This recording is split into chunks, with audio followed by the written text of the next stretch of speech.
forest returned belongings to me, and I still think about this years later. I don't really believe in the paranormal, but it still fascinates me. I keep an open mind even if my default is apprehension or disbelief, because I like the idea that extraordinary things can happen to people. It's interesting if that makes sense. However, there is one scenario that happened to me that I still cannot explain to this day. This happened some years ago. I went to visit a friend some 4 to 5 hours away. I was 21 or 22. This was my first time traveling to visit friends at this distance. I'd never even taken a train before.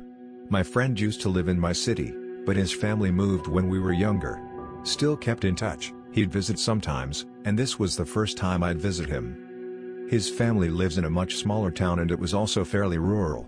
Behind his house was an area of untamed wilderness I'll call a forest for clarity, even if it probably didn't classify as one. Just lots of trees and brush left unmaintained into nature. It was their house, then 30 to 40 feet to a chicken wire fence, and then a further 250 to 300 feet is where you start entering the forest. My friend and his siblings alleged if you left a belonging on the other side of the fence, not necessarily in the forest, it would be returned to you sometime later. I love it. Super cryptic and of low stakes, I'll run with their story for now. There are other stories they've told me about other things about the forest, but I'll focus on this one. First night I was there, I threw a hat I brought across the fence, and a few hours later my friend told me he found it on his porch. This didn't seem like proof of anything to me. I assumed he was messing with me. I tried again the same night, monitoring my friend in the process, and when we went out to have a cigarette, I found the hat on the porch. Whatever, one of his siblings could be in on the prank. The second night, unbeknownst to my friend, I took a belt buckle of his and threw it as far as I could across the fence. And again, it suffered the same fate, on their front porch just a couple hours later. I still wasn't super convinced. Maybe someone saw me and quickly went looking. At this point I started to get creeped out, but my disbelief still prevailed. The third night, we decided to go into the forest. It was me, my friend, and my friend's friend, who had a crutch due to a leg injury. We climb over the fence, start walking across towards the forest, and get about 50 feet deep in when all of our flashlights went off in unison. My friend yelled for us all to run back and I didn't question it. I bolted. However, in the process, I dropped my hat. I was fidgeting with it as we walked. When we got back into the house, my hat was inside. In their basement, in my suitcase, zipped up. This shook me greatly because my friend already had a sizable head start versus me when we all ran. There's no way he could have got back to pick up the hat. I was with him when we all reached the house. Compounding this, we ran a straight line right back to the house. There's no way someone could have grabbed it and ran a different route to beat us home. And to top it all off, we locked the house before we embarked on our night walk. And it wasn't a duplicate hat, either, unless they managed to replicate the wear and tear of my hat to the T for this one gotcha. We didn't talk about it. I was done with it, and wanted nothing more to do with the forest. We all basically went, oh, this just happened, and just dropped it completely. I left my hat with him when I left for home, half hoping and half dreading it would find its way back with me at home later on, but it never did. My friend and I kind of fell out of favor with each other for unrelated reasons shortly after this. If we ever reconcile, and it's been years since, I want to talk with him about this and maybe even visit again. Their stories of occurrences in this forest are numerous, and if just for my curiosity, I'd love to explore this more. My ex said if he died before me, he would haunt me. So, let's preface this. In 2015, the worst thing that I could have ever predicted happened to me. I had met the man of my dreams. He had everything I'd been searching for physically and mentally. There was one thing though that really made my heart ache for him. He was majorly depressed. He had attempted 3 times to take his own life before we had gotten together. We had known each other for 2 years but were always in relationships. And in all that time I'd never really realized just how utterly sad he was. He would have graphic dreams and night terrors, so much so that he would shout my name in his sleep and it'd wake him up and just be there for him. He would say that a black figure would be in the background of his dreams, and as time would go on, it would get closer and closer to him until he freaked out and had to be woken up. Now, his room was also beyond haunted. We would hear whispering next to us at 3 a.m. while watching a movie, or the sound of boots walking in a closed-off room behind his. But one night in particular really scared me. He was sleeping next to me and I was unable to fall asleep. I lay there with my eyes closed for about 30 minutes and nothing. I opened my eyes and gasped and slammed my eyes back shut. There was a black figure standing over his bed next to me. I kept my eyes closed for the remainder of the night and eventually fell asleep. The next day I told him I don't want to alarm you, but I saw a dark figure standing over the bed last night. He shrugged nonchalantly and said, yeah, that happens. The night terrors got worse from that point. Eventually we started sleeping more at my house because his very religious parents didn't want us sleeping together at his house, and his family flat out just didn't like me. After work one day I went to his house and he ended up breaking up with me.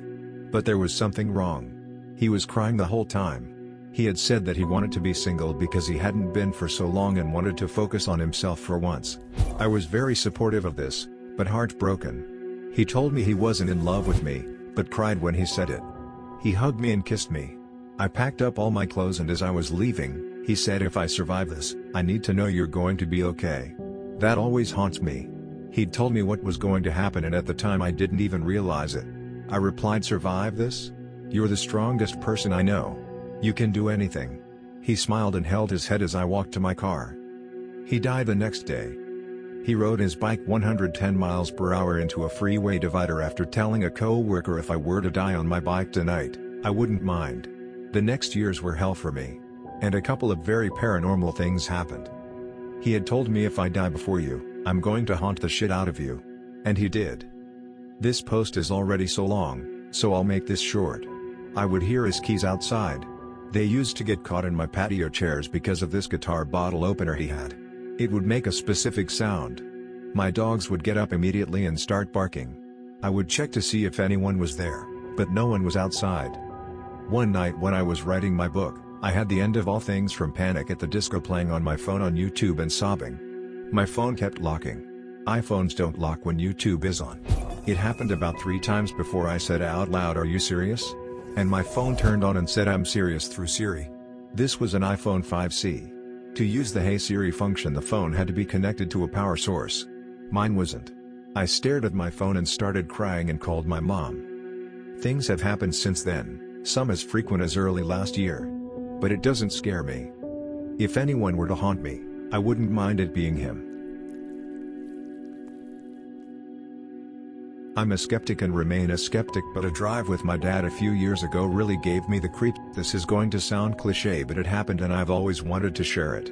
In autumn 1995, when I was 5 years old, my parents moved us from suburban Dublin to a small town in a neighboring county.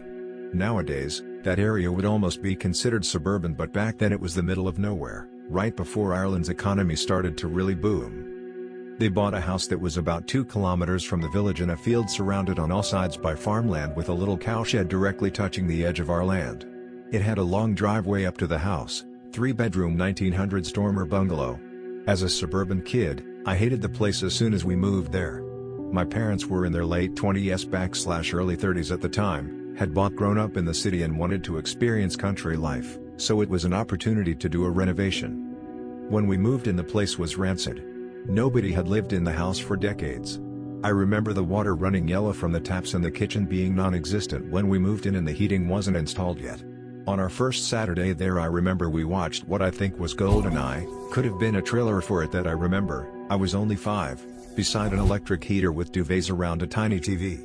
It was bleak at first.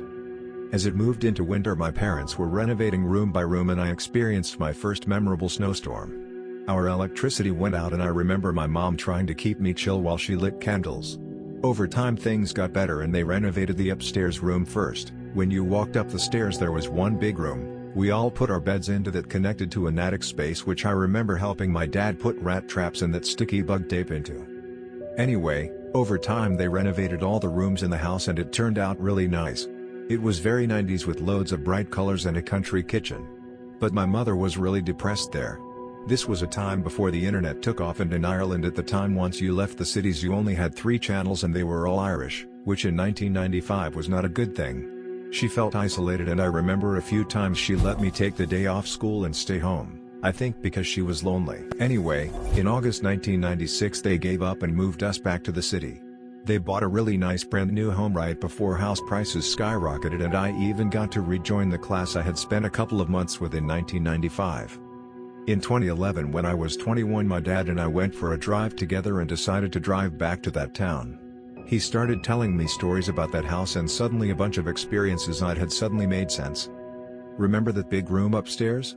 My whole life I've had this recurring dream where I'm lying in my bed, my parents are downstairs with family over, and as I close my eyes, I can see shadows moving in front of me between the hanging light and the bed.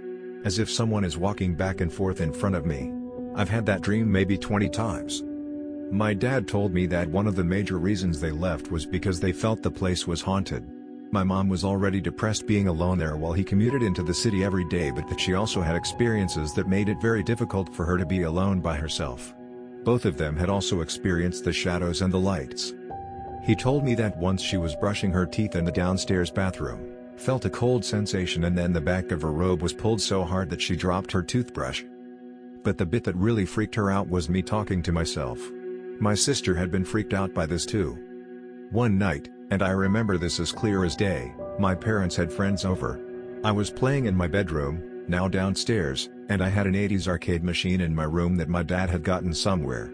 You didn't need to put change into it to make it work, but I remember very clearly that I was with a girl who wanted to know how it worked. Something happened and she convinced me to get some change and try to force it in. I went to my mom and lied and told her that I needed £1 for the charity box school had given me. She gave it to me and the girl tried to slot it in. My mom came in and she was really mad at me. Because I had lied. I told her that the girl told me to, and my memory gets foggy after that.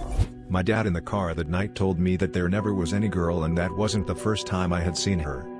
The other time I was playing in the front garden at the gate and my dad noticed me talking to myself.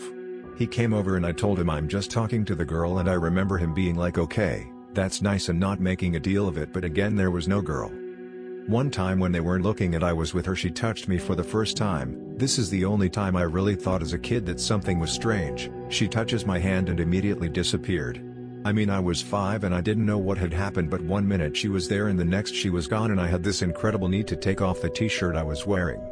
It felt like that feeling when you know there's a spider on you. I ran up to the house and into my room and pulled my clothes off, stomping on them.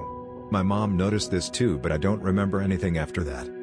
Anyway, the old house, the smells of rotten eggs and the birds constantly flying into the windows were creepy enough without all that.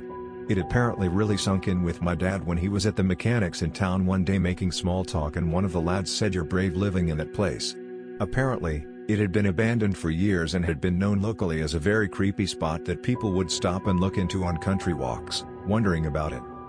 When we eventually got back to it on our drive, the place was once again abandoned and being used solely for storage by whoever bought it. It still looks creepy today, and the gypsies, travelers, who bought it have put a big religious shrine in front of the house. Subscribe to our channel, so you won't miss out any of our future videos. Thank you for your support. This is Reddit Joe channel, your everyday Reddit.